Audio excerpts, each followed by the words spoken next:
नमस्कार, grand news network में आप सभी का स्वागत है और बुलेटिन की खास खबरों के साथ मैं हूं आपके साथ सीमा। चलिए अब एक नजर डाल लेते हैं आज के बुलेटिन की खास खबरों की ओर। खबरों का सिलसिला शुरू करें उससे पहले एक नजर आज की सुर्खियों पर।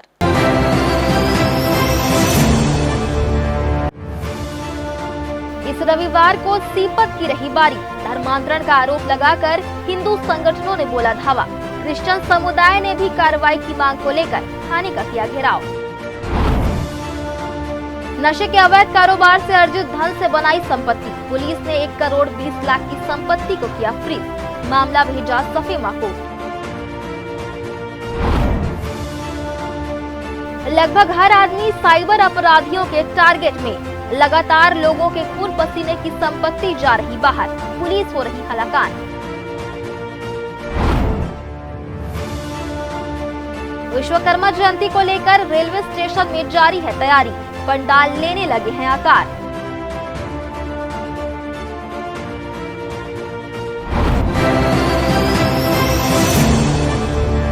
ये थी सुर्खियां और अब खबरें विस्तार से। छत्तीसगढ़ के बिलासपुर जिले से एक बार फिर धर्मांतरण को लेकर बड़ी खबर सामने आई है। सीपत के तिवारी प्लांट इलाके में चल रही कथित प्रार्थना सभा के दौरान माहौल उस समय बिगड़ गया जब हिंदू संगठनों ने इसका विरोध किया। हालात इतने तनावपूर्ण हो गए कि पुलिस पर भी पथराव किया गया। देखिए एक खास रिपोर्ट। बिलासपुर जिले के सीपत थाना क्षेत्र में उस समय अफरा तफरी मच गई जब कथित प्रार्थना सभा में सैकड़ों की संख्या में लोग एकत्रित हुए थे। आरोप है कि सभा के दौरान कुछ ईसाई धर्म प्रचारकों द्वारा गरीब और भोले भाले हिंदू समुदाय के लोगों को लालच और प्रलोभन देकर धर्म परिवर्तन के लिए प्रेरित किया जा रहा था।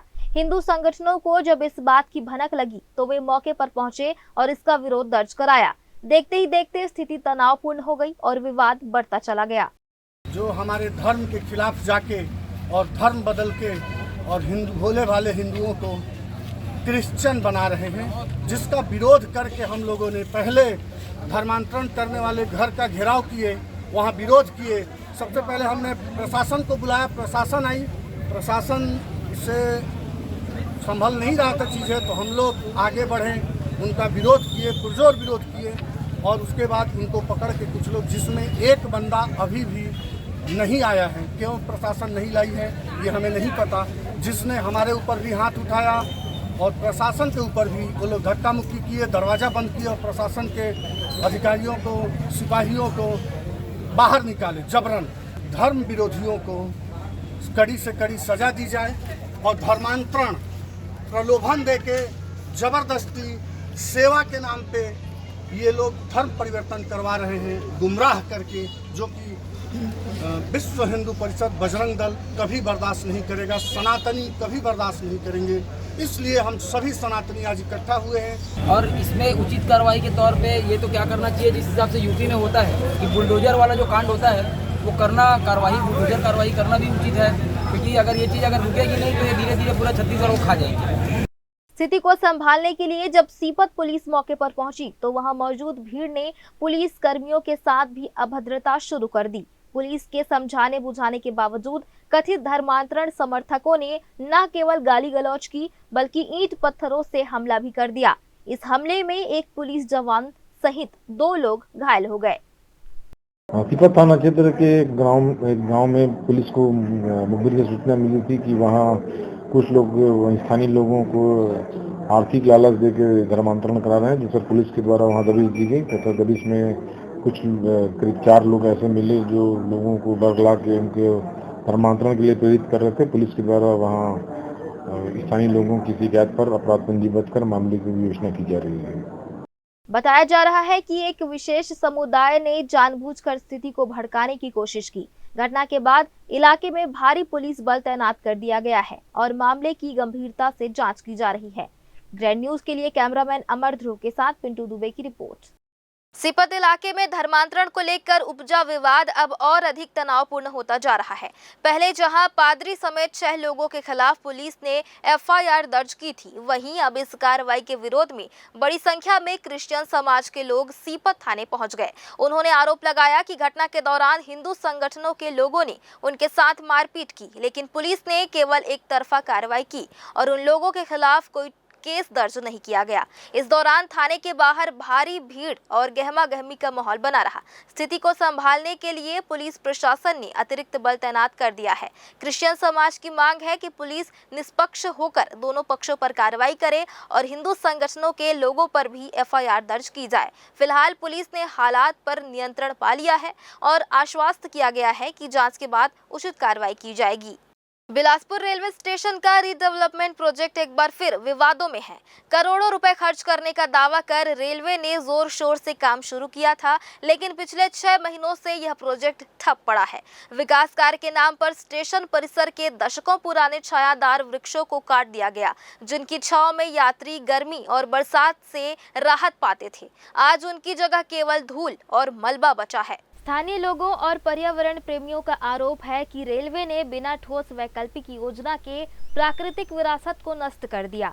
यात्रियों का कहना है कि आधे अधूरे निर्माण कार्य और पेड़ों की कटाई से स्टेशन परिसर बदसूरत हो गया है और वातावरण पर भी बुरा असर पड़ रहा है।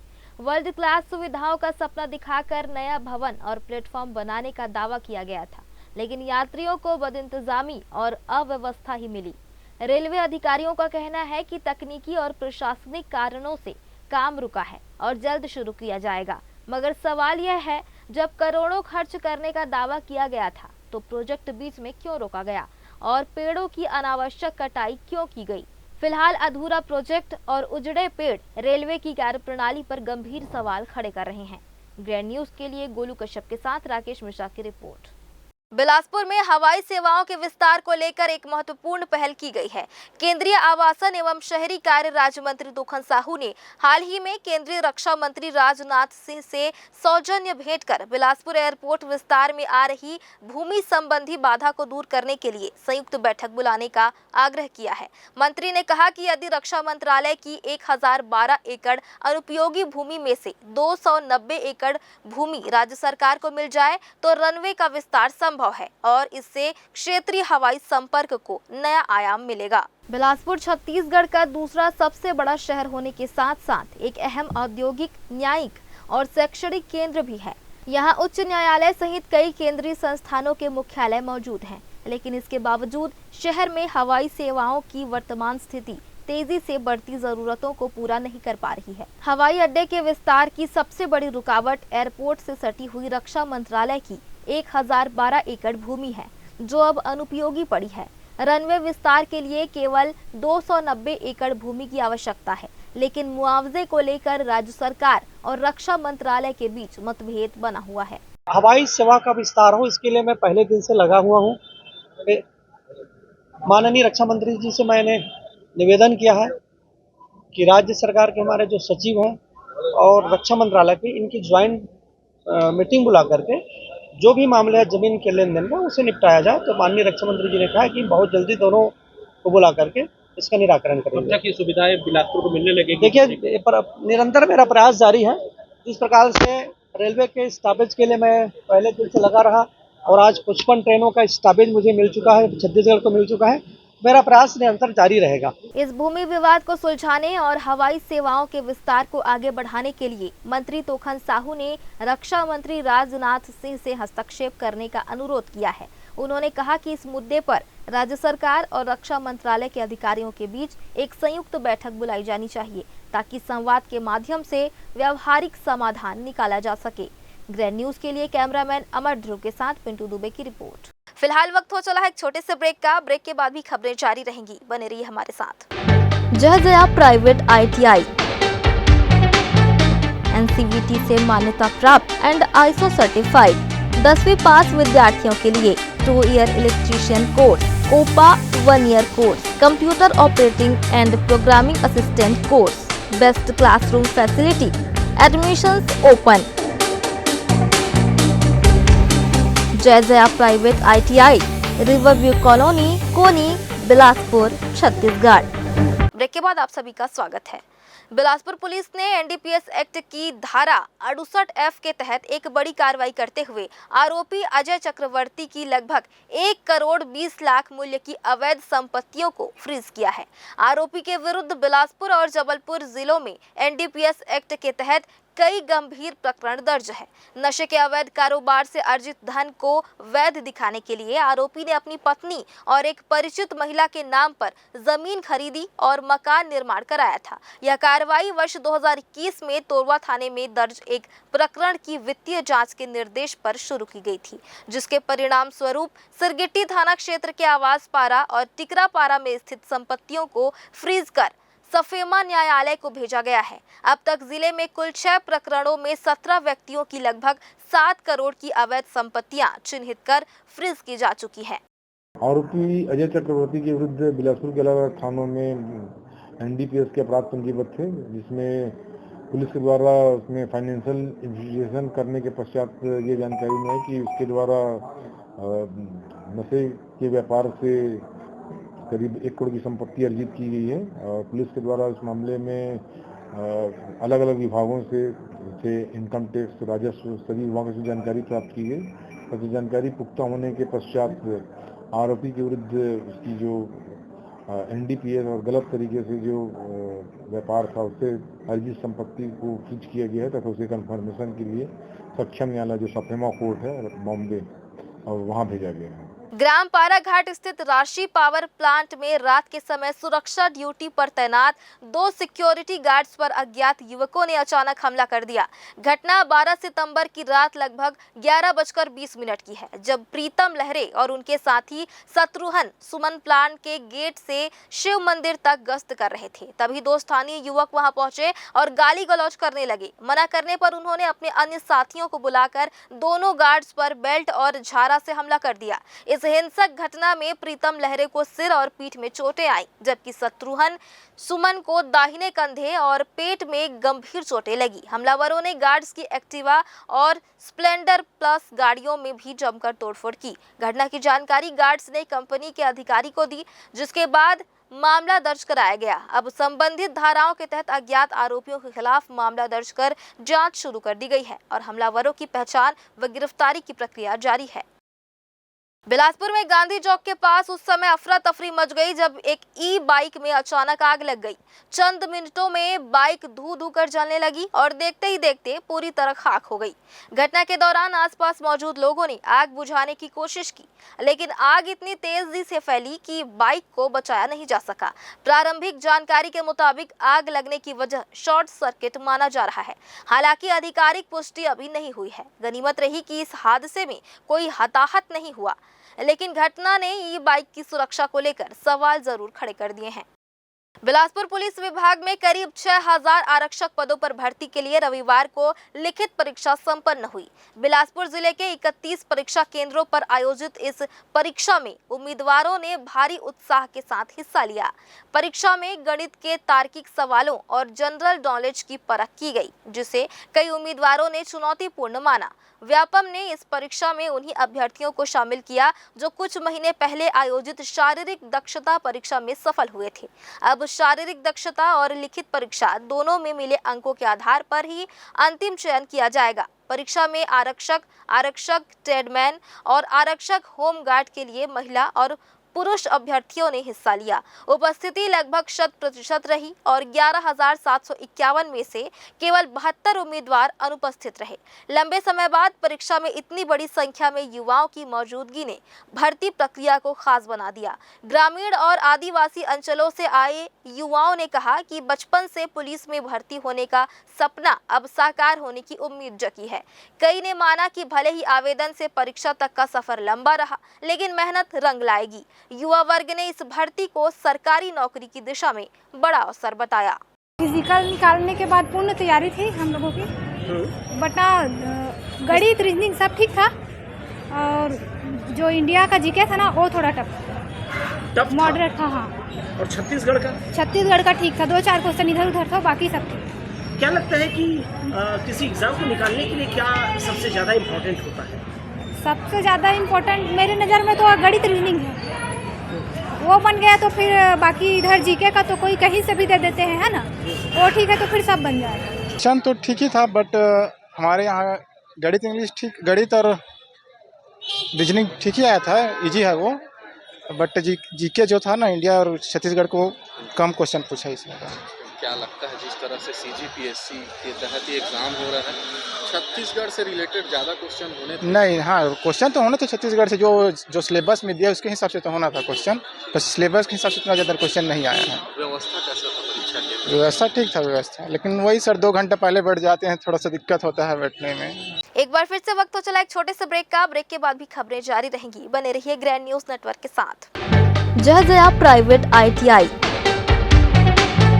NCVT से मान्यता प्राप्त एंड ISO सर्टिफाइड 10वीं पास विद्यार्थियों के लिए 2 year electrician course, COPA 1 year course, computer operating and programming assistant course, best classroom facility, admissions open. Jaijaya private ITI, riverview colony, Koni, Bilaspur, Chhattisgarh. Break के बाद आप सभी का स्वागत है। साइबर ठगी का एक और मामला सामने आया है, जहां OTP के जरिए उनके बैंक खाते से लाखों रुपए उड़ा लिए गए। पीड़ित ने रिपोर्ट दर्ज करवाई है और अब मामले की जांच शुरू हो गई है। बढ़ती ऑनलाइन ठगी के बीच ये घटना एक गंभीर चेतावनी है। तारबहार थाना क्षेत्र के विनोबा नगर में किराए के मकान में रहने वाले राकेश सूर्यवंशी को OTP भेजकर उसके साथ ठगी को अंजाम दिया गया। आपको बता दें कि जब सुबह राकेश उठा तो उनके मोबाइल पर एक OTP का मैसेज आया था। इस मैसेज के कुछ देर बाद उनके खाते से कुल 2,35,338 रुपए ट्रांसफर कर लिए गए। जब उन्होंने अपना बैलेंस चेक किया तो खाते में सिर्फ 1,423.97 रुपए ही बचे। तारबहार थाना क्षेत्र के प्रार्थी राकेश सूर्यवंशी तारबहार थाना पहुंचकर शिकायत दर्ज कराया कि उसके मोबाइल में कोई अनजाना लिंक वगैरह आया, जिसके बारे में उसे जानकारी नहीं थी और उसके द्वारा उस लिंक के माध्यम से 2,35,000 रुपये उसके खाते से कट गए। पुलिस के द्वारा अपराध पंजीकृत कर मामले को विवेचना में लिया गया, तो इसमें साइबर सेल की मदद ली जा रही है। घटना की जानकारी मिलते ही पीड़ित ने संबंधित थाने में रिपोर्ट दर्ज करवाई। मामले को गंभीर मानते हुए अज्ञात के खिलाफ BNS की धारा 318 और 4 के तहत प्रकरण दर्ज किया गया है। फिलहाल जांच जारी है। ग्रैंड न्यूज के लिए कैमरामैन अमर ध्रुव के साथ पिंटू दुबे की रिपोर्ट। बिलासपुर SSP के निर्देश पर तखतपुर पुलिस ने गर्ल्स कॉलेज में साइबर फ्रॉड से बचाव के लिए 1 दिवसीय जागरूकता अभियान आयोजित किया। इस अवसर पर तखतपुर थाना प्रभारी अनिल अग्रवाल ने छात्राओं को ऑनलाइन ठगी, फर्जी कॉल, OTP शेयरिंग और सोशल मीडिया पर होने वाले अपराधों के बारे में विस्तृत जानकारी दी। उन्होंने कहा कि अज्ञात लिंक, कॉल और मैसेज से बचें तथा किसी भी संदिग्ध गतिविधि की तुरंत पुलिस को सूचना दें। अभियान का उद्देश्य छात्राओं को सतर्क रहकर डिजिटल सुरक्षा अपनाना प्रेरित करना रहा। हमारे वरिष्ठ पुलिस अधीक्षक महोदय द्वारा चेतना जागरूकता कार्यक्रम चलाया जा रहा है, जिसमें साइबर फ्रॉड, महिला संबंधी और अलग अलग विधाओं में लोगों के पास जाके जानकारी और चेतना कार्यक्रम किया जाता है। उसी तारतम्य में आज गर्ल्स कॉलेज में तखतपुर पुलिस टीम द्वारा दी जाकर वहाँ पे महिलाओं से संबंधित जो अपराध हो रहे हैं, घरेलू हिंसा, महिला उत्पीड़न और अलग अलग प्रकार के साइबर क्राइम, उसके विषय में विस्तार से उनसे चर्चा की गई, उनसे बचने के उपाय बताए गए, बहुत सारे टोल फ्री नंबरों की जानकारी दी गई और पुलिस से संपर्क रख के इन अपराधों में रोकथाम में पुलिस के सहयोग करने की अपील की गई। बिलासपुर में एक क्षत्रिय राठौर समाज द्वारा राज्य स्तरीय प्रतिभा सम्मान समारोह का आयोजन किया गया, जिसमें शिक्षा के क्षेत्र में उत्कृष्ट प्रदर्शन करने वाले छात्र छात्राओं को मंच पर बुलाकर सम्मानित किया गया। इस कार्यक्रम में प्रदेश भर से आए 140 मेधावी विद्यार्थियों को उनकी सफलता के लिए सराहा गया। समारोह का उद्देश्य समाज के युवाओं को शिक्षा के प्रति उत्साहित करना और उनके आत्मविश्वास को बढ़ाना रहा। 14 सितंबर को स्वर्गीय लखीराम अग्रवाल ऑडिटोरियम बिलासपुर में आयोजित इस भव्य कार्यक्रम की शुरुआत भगवान श्री राम और वीर शहीद राठौर योद्धाओं के छाया चित्र पर माल्यार्पण और दीप प्रज्वलन से की गई। समारोह में मुख्य अतिथि के रूप में केंद्रीय राज्य मंत्री तोखन साहू शामिल हुए, जबकि अध्यक्षता डॉक्टर कांशी प्रसाद राठौर ने की।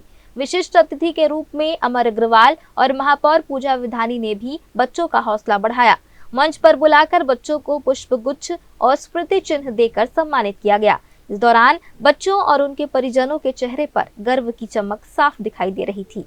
क्षत्रिय राठौर समाज के द्वारा प्रतिभा सम्मान समारोह किया जा रहा है। जो बच्चे 80% से ऊपर लाए हैं उनका सम्मान किया जा रहा है और पूरे प्रदेश भर के बच्चे यहाँ आए हैं। मैं बहुत बहुत बधाई देता हूँ जिन बच्चों के द्वारा। मैंने देखा कि कोई बच्चे 95%, जैसे कोई 96%, कोई 92% लेकर के 10वीं 12वीं में पास हुए हैं। इतने प्रतिभाशाली बच्चे हमारे क्षत्रिय राठौर समाज के हैं। मैं उन सबको बधाई देता हूं और समाज के पूरे प्रदेश भर के लोग यहाँ पर उपस्थित हैं बिलासपुर की इस पावन धरा पर। मैं अपनी ओर से बहुत बहुत हार्दिक बधाई देता हूँ, शुभकामनाएं देता हूँ। समाज के मांग पर मैं 15 लाख रुपया सांसद निधि से सामुदायिक भवन के लिए मैं देने की घोषणा किया है। पूरी दुनिया में ये सामाजिक व्यवस्था कहीं नहीं है, पूरी दुनिया में।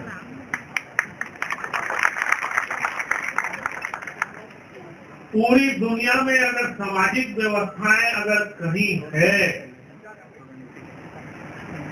तो केवल हमारे देश भारतवर्ष में, बाकी कहीं सामाजिक व्यवस्थाएं नहीं। और जब इस व्यवस्था के बारे में सोचते हैं कि ये सामाजिक व्यवस्था केवल हमारे देश में ही क्यों हुई,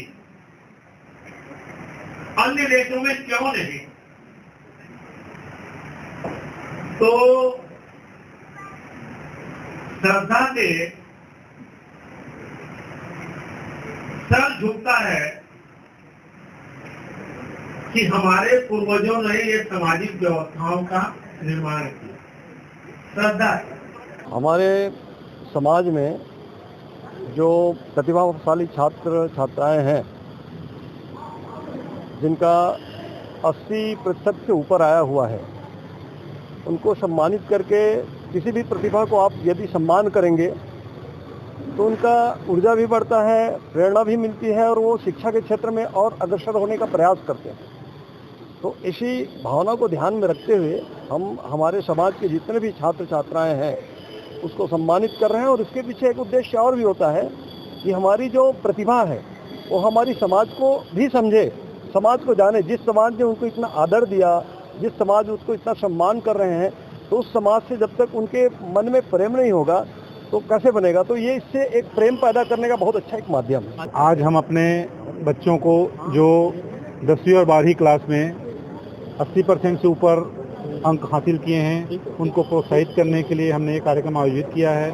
हम लगभग 130 से 140 बच्चों को जो आज हमारे बीच में उपस्थित हैं उनको सम्मानित कर रहे हैं। हमारे लिए बड़े गर्व का विषय है कि हमको मंत्री जी के द्वारा ही हमको ज़मीन दिया गया था, उसमें हमको 15 लाख रुपए मंत्री जी के द्वारा बोला गया है।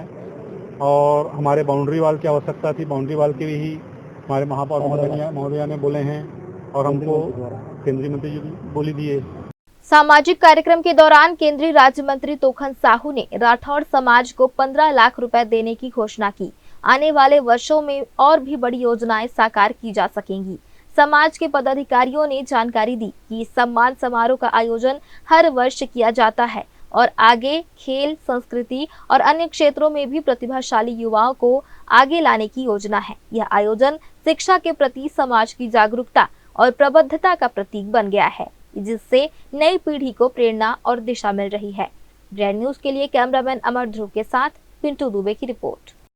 केंद्रीय राज्य मंत्री एवं सांसद तोखन साहू ने रविवार को अपने बिलासपुर कार्यालय में जन दर्शन का आयोजन किया।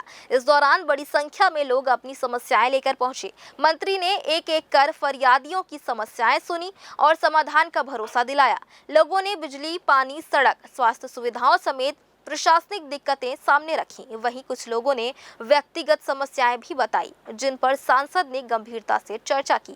तोखन साहू ने अधिकारियों को निर्देशित किया कि जनता की समस्याओं का निराकरण प्राथमिकता से और समय पर किया जाए। जनदर्शन में पहुंचे नागरिकों ने संवाद के इस कदम का स्वागत करते हुए कहा कि ऐसे कार्यक्रम से जनता की आवाज सीधे उनके प्रतिनिधि तक पहुँचती है। लगातार अपने संसदीय क्षेत्र के लोगों से मिलता रहता हूँ। आज अवकाश का भी दिन है, उसके बाद भी मैं 10:30 बजे यहाँ पर पहुँच गया। क्योंकि केंद्रीय राज्य मंत्री के रूप में मुझे काम करने का अवसर प्राप्त हुआ है, इसलिए पूरे देश में जाना पड़ता है। मैं अपने मंत्रालय के सारे गतिविधियों को, सारे कार्यवाहियों को कर करके देश भर में जहाँ जहाँ मुझे भ्रमण करना होता है उसको भी करके अपने संसदीय क्षेत्र में भी मैं पूरा समय देने की कोशिश करता हूँ।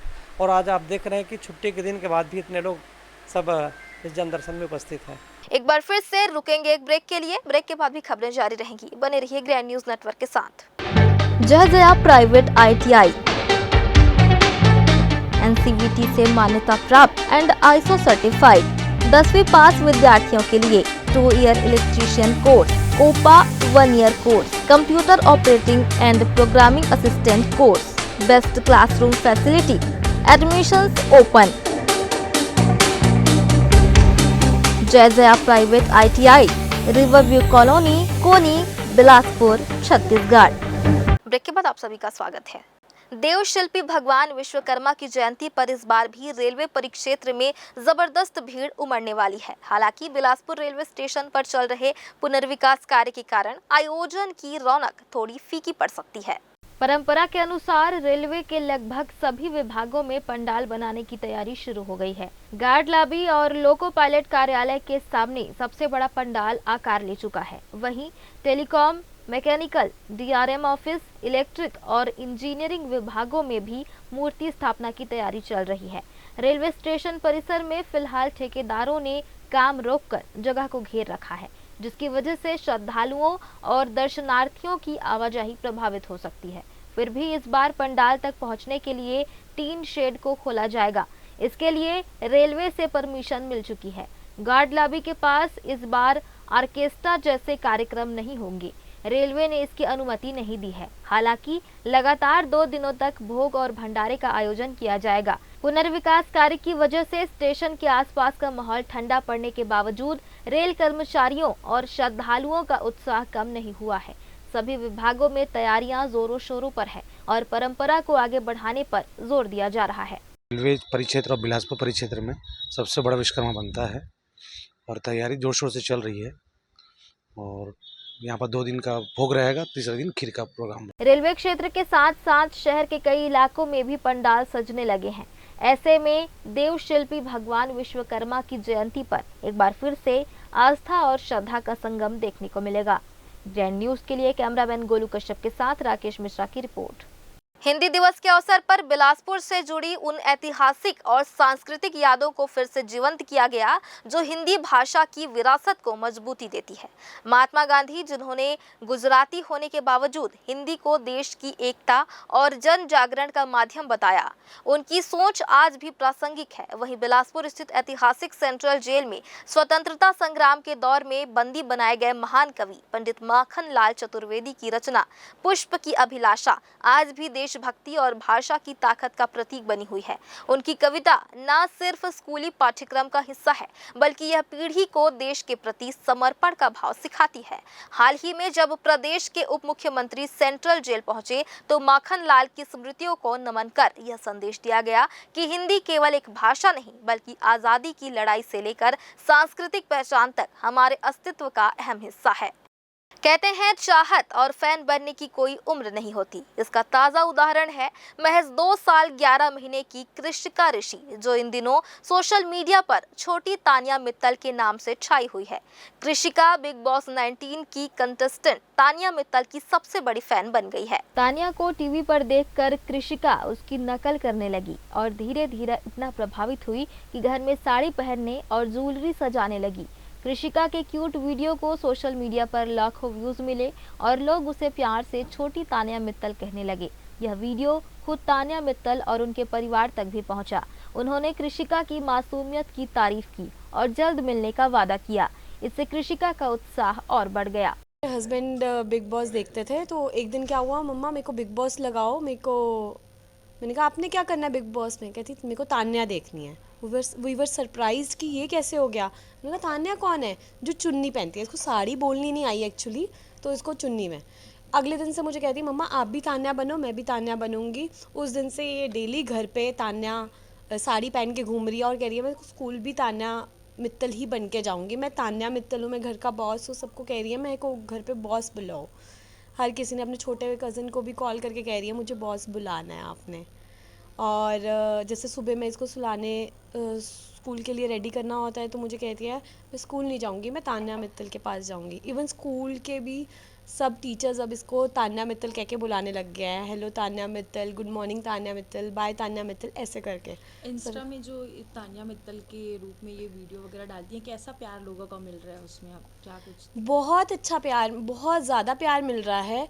हमारी सोच है हमें किस तरफ लेके जानी है। हम अगर पॉजिटिव देखना चाहेंगे तो पॉजिटिव, बच्चा देखो कितना पॉजिटिव सिखा रहा है कि हमारे इंडियन कल्चर, सभ्यता को लोग भूल चुके हैं। एक साड़ी हमारा कल्चर है तो उसको भूल चुके हैं, तो वो पहन के तान्या स्पिरिचुअल जगह पे जा रही है तो मोटिवेट ही कर रही है कि इंडिया इज़ वेरी ब्यूटीफुल। लोग एक्सप्लोर करने के लिए बाहर जाते हैं। इंडिया को एक्सप्लोर किया जाए ना, बाहर से बिल गेट्स तक यहाँ पे आते हैं कि स्पिरिचुअल जगह देखने के लिए, तो हम इंडिया को एक्सप्लोर करना चाहिए। I really appreciate Tanya Mittal.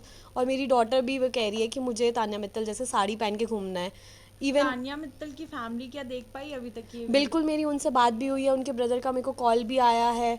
वो तान्या मित्तल मैम के साथ मीटिंग भी फिक्स हो चुकी है। वो कहते हैं जैसे ही वो बाहर आएंगे तो हम आपको मिलने ज़रूर आएंगे, 3-4 आवर्स आपके साथ स्पेंड करेंगे टाइम। तो मतलब she is super excited to meet her. ये बेटी कितने साल की है और कब से तान्या मित्तल की फैन? 2 years 11 months की है। जब से ये बिग बॉस स्टार्ट हुआ है, मैं और मेरे हस्बैंड देख रहे थे। हमने एक बार इसको ऐसे भी कहा कि शायद इसको पता भी है कि तान्या मित्तल कौन है। तो एक बार वो वीकेंड का वार आ रहा था, नीलम जी हैं, नीलम जी और तान्या मित्तल साइड पे एक साथ बैठी थी। तो उन्होंने ग्रीन कलर की साड़ी पहनी थी, तान्या मित्तल ने वाइट कलर की साड़ी पहनी थी। हमने कहा वो रही। मैंने अपने हस्बैंड को कहा देखो वो रही ग्रीन कलर की साड़ी में ना, वो तान्या मित्तल आएगी। बेड से उतर के गई, मेरे पास वीडियो भी है।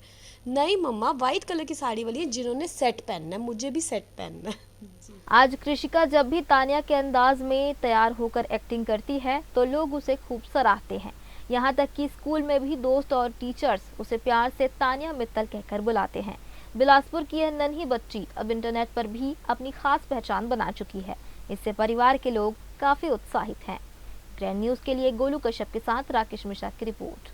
छत्तीसगढ़ आयुर्विज्ञान संस्थान में परित्यक्त नवजात शिशु की देखभाल के बाद उसे विधिवत चाइल्ड लाइन को सौंपा गया। दरअसल 15 अगस्त को भरनी परसदा सकरी निवासी कविता ने प्रसव कर पुत्र को जन्म दिया था। प्रसूता छुट्टी होने के बाद परिजन कुछ दिन शिशु को देखने आए, लेकिन 25 अगस्त से आना बंद कर दिया और दिए गए मोबाइल नंबर भी गलत पाए गए। इसके बाद शिशु को शिशु रोग विभाग के NICU वार्ड में भर्ती किया गया, जहां डॉक्टरों और नर्सिंग स्टाफ की टीम ने उसकी पूरी देखभाल की। अधीक्षक डॉक्टर लखन सिंह के निर्देश पर पुनर्वास प्रक्रिया शुरू की गई और चाइल्ड लाइन प्रभारी चंद्रशेखर तिवारी की मौजूदगी में शिशु को सौंपा गया। अधिष्ठाता डॉक्टर रमणेश मूर्ति ने कहा कि शिशु को सुरक्षित वातावरण में भेजा गया है, जहां उसके पालन पोषण और उज्जवल भविष्य की जिम्मेदारी चाइल्ड लाइन निभाएगी। फिलहाल आज के इस बुलेटिन में बस इतना ही। अगले बुलेटिन में फिर होगी आपसे मुलाकात। तब तक के लिए मुझे और मेरी पूरी टीम को दीजिए इजाजत। नमस्कार।